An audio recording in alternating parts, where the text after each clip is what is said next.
com a nossa breve discussão dos grandes pensadores das ciências humanas, ciências sociais, agora com o senhor Max Weber, alemão Max Weber, nascido lá em 1864 e falecido em 1920.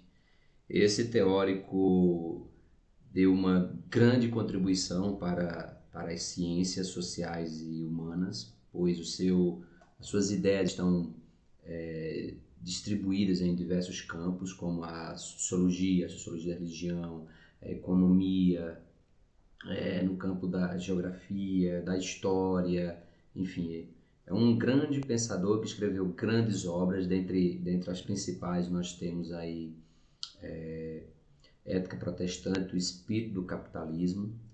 Há também a obra Economia e Sociedade, uma obra imensa, distribuída em 3 volumes.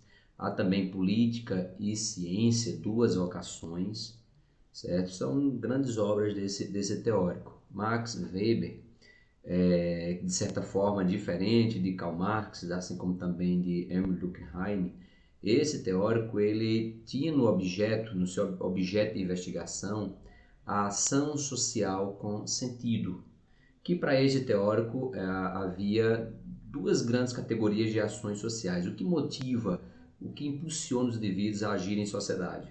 As ações irracionais e as ações racionais. Que para esse teórico, as ações irracionais, elas predominam, eram mais comuns nas sociedades pré-capitalistas, naquelas sociedades onde a complexidade era relativamente menor. Conforme houve o processo de complexificação da economia, da divisão do trabalho, da própria racionalização dentro da modernidade, num contexto de sociedade capitalista, num contexto de sociedade industrial, de sociedade urbana, as ações racionais elas se tornaram preponderantes, elas se tornaram hegemônicas nas relações sociais nas sociedades contemporâneas. Então, para tratar de temas tão importantes como poder e dominação, capitalismo, Estado, a burocracia, a religião, as classes sociais, o prisma político, a produção da ciência, são temáticas que são discutidas principalmente pelo viés da ação social com sentido, que é o objeto weberiano de investigação. Para o senhor Max Weber, a ação social com sentido, ela se distribui em 4 principais categorias: a ação social tradicional, a ação social afetiva ou emotiva. Essas 2 são consideradas irracionais para Max Weber, enquanto que a ação social com relação de valor, ou seja, aquela que vem pautada nos aspectos morais, éticos, é considerado uma ação social com sentido racional. E, claro, aquela que é hegemônica, predominante nas sociedades modernas, que é a ação com uma finalidade, ou seja, uma ação social com relação a fins, a uma finalidade. Tem aí essas imagens, essas 4 imagens aí, que de certa forma representa em grande medida aí essas ações. Essa primeira aí, no casamento, representando essa ação afetiva, né? O batismo, a ação tradicional, que é passada de geração em geração. Essa daqui do canto, onde tem um rapaz aqui passando com uma senhora, uma rua, uma ação de valor, ou seja, o que é certo, o que é errado, o que é correto, incorreto, ou seja, parte dos pressupostos éticos e morais. E essa daqui que corresponde à ação social com relação a fins, a uma finalidade, que são principalmente aquelas ações que são caracterizadas pela troca, né, pelo comprar e receber, que são ações muito comuns na sociedade capitalista. Okay? Então, esse é o objeto weberiano. Então, para ele, a sociedade, acima de tudo, nós devemos compreender o que motiva o que leva as pessoas a agirem na sociedade, quais são os motivadores. Então a ciência sociológica, o seu objeto principalmente deve partir do método da compreensão de tais ações sociais. Ações que levam à produção das relações, uma ação que gera uma reação e que, portanto, geram as relações sociais. Então, esse é o objeto weberiano, diferente do de Karl Marx, que é a luta de classes, a exploração entre as classes sociais, né, as causas das injustiças, das desigualdades sociais. Em Durkheim, que é o fato social, ou seja, as regras, as normas, as instituições, ou seja, o coletivo, principalmente aquilo que emana do coletivo. Já para Weber, não, devemos compreender a ação dos indivíduos na sociedade para que nós tenhamos uma compreensão mais apropriada do funcionamento da sociedade partindo das ações individuais. Portanto, Weber ele parte dessa premissa, ok? E aqui, gente, nessa parte, ele faz uma breve distinção, né, da evolução das sociedades, onde as ações sociais predominavam, que eu já adiantei agora há pouco tempo, né? As sociedades pré-capitalistas são aquelas sociedades em que elas se concentram principalmente nas áreas rurais, em pequenas comunidades, e que a ação tradicional e a de afeto, elas impulsionam as ações sociais. Enquanto que nas sociedades avançadas, capitalistas, ou seja, urbanas, industriais, principalmente, há uma predominância das ações de valor e das ações afins, ok? Então, Weber faz essa distinção no que diz respeito aos motivadores nas ações sociais dos indivíduos em sociedade. Por exemplo, numa sociedade capitalista como a nossa, em que em grande medida as nossas ações são impulsionadas para o mundo do trabalho, para as relações dentro dessa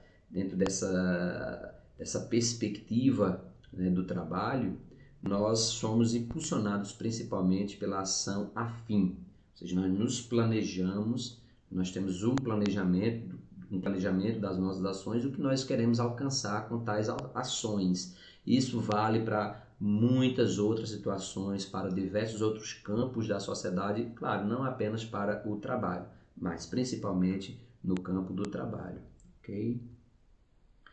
Bem, Weber também ele se utiliza de uma categoria muito importante que ele vai denominar de tipo ideal, que é um conceito que, de certa forma, ele serve ao pensador, ele serve ao intelectual das humanas, com o objetivo de fazer um recorte de um determinado fenômeno, tendo em vista apenas uma média, tendo em vista apenas uma média do que acontece na realidade. Haja vista que nenhum fenômeno acontece de forma igual em todos os lugares, em todo o tempo. Há variações de um determinado fenômeno de uma região para outra, de um país para outro, assim como também no tempo.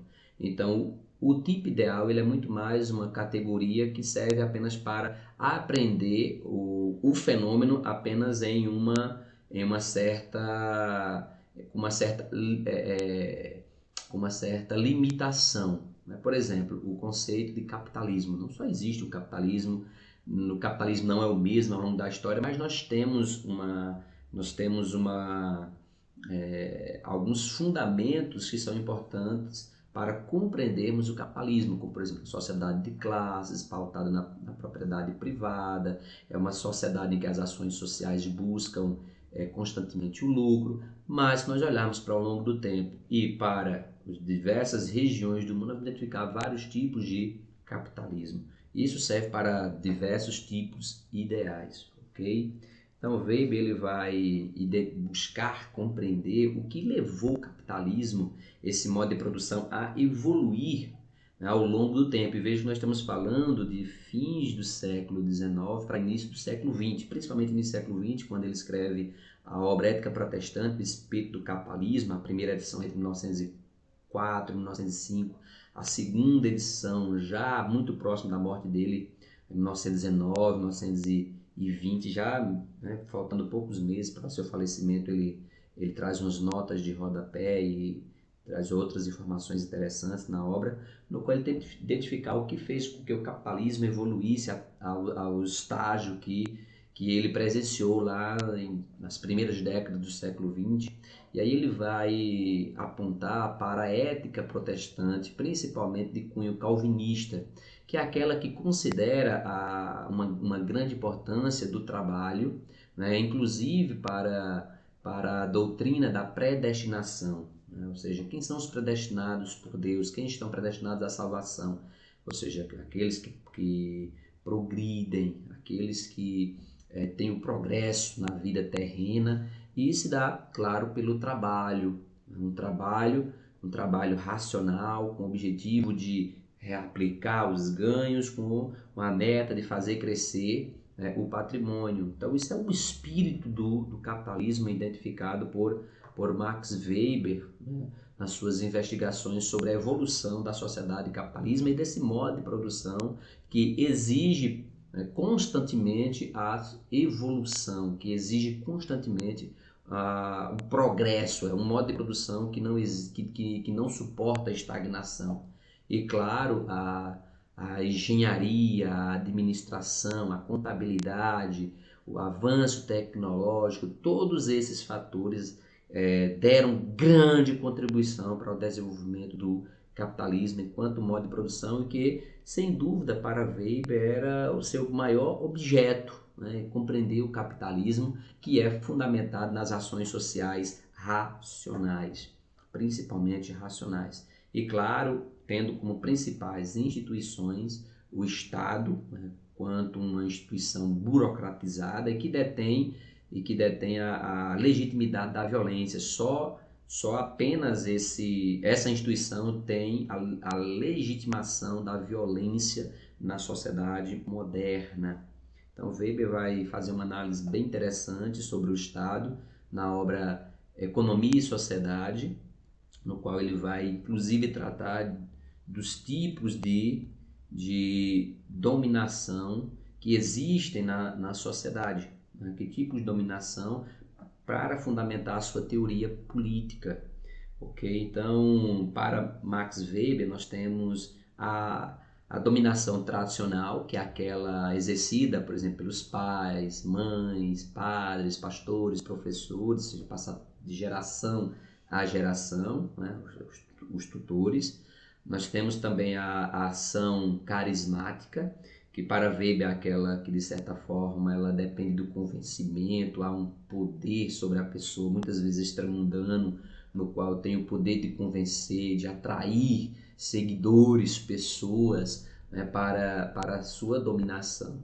Aí nós temos vários personagens ao longo da história, no campo da política, que são grandes personagens carismáticos, como por exemplo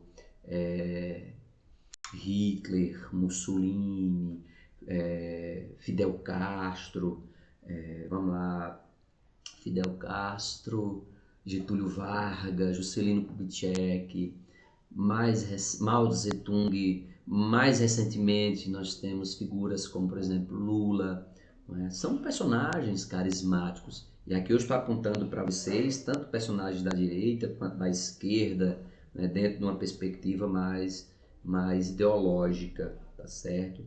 Então, o carisma é algo que pode depender, né, que de certa forma emana de uma comunicação excepcional, da forma de se portar, a inteligência, até mesmo a beleza da pessoa pode, de certa forma, serem promotores de carisma, né? Pode ser promotores de carisma. E tem outro tipo de dominação apontada por Weber, a legal ou racional, que é aquela impressa, né, aquela que é exercida pelas leis na sociedade moderna, na sociedade capitalista, em que o Estado é o grande tutor da sociedade e no qual este é responsável pela elaboração das leis, assim como também de sua aplicação. Então, na sociedade moderna, as pessoas que representam a lei, os indivíduos que representam a lei, no Estado em suas diversas suas diversas instituições, em diversos órgãos, de certa forma, exercem esse poder legal ou racional. Então, o Weber ele vai se preocupar muito em entender como se dá as relações de poder, quem manda e quem obedece na sociedade moderna. Então, para Weber, relembrando aqui, o objeto weberiano é a ação que leva as pessoas, o que motiva as pessoas a agirem, a reagirem, a se relacionarem na sociedade, tá certo? Com o objetivo de manter o tecido social em funcionamento. Então, para Weber, o objeto é o indivíduo, não o coletivo, ok? E não as classes, as